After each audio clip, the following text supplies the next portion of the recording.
माई के ममता के कर्ज न केहू चुका पाई।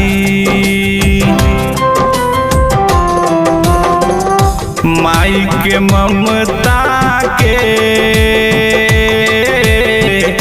कर्ज न केहू चुका पाई।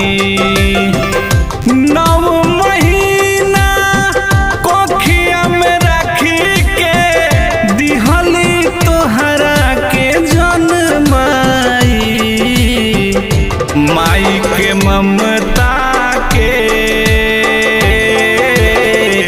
कर्ज न केहू चुका पाई। माई के ममता के कर्ज न केहू चुका पाई।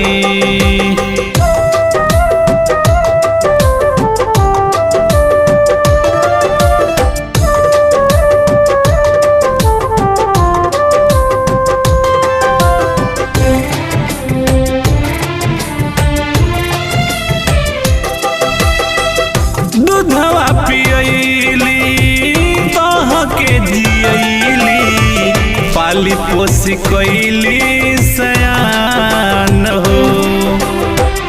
अचारा में अपना तोह के सुतैली खुद जागी कैली बिहान हो।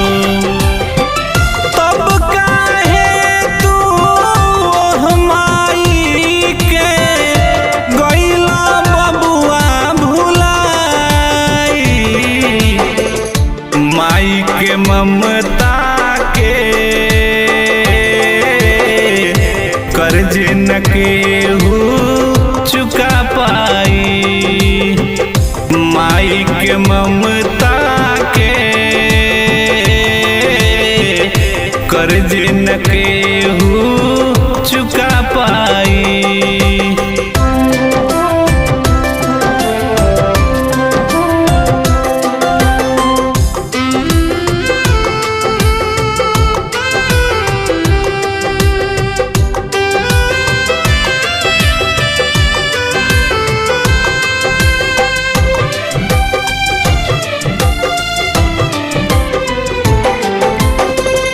उंगली पकड़ के चले के सिखैली पालना में तोहके झूलैली हो।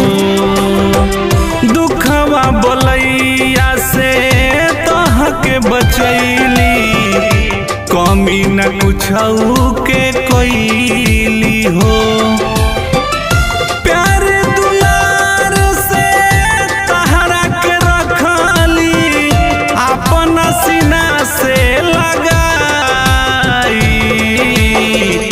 माई के ममता के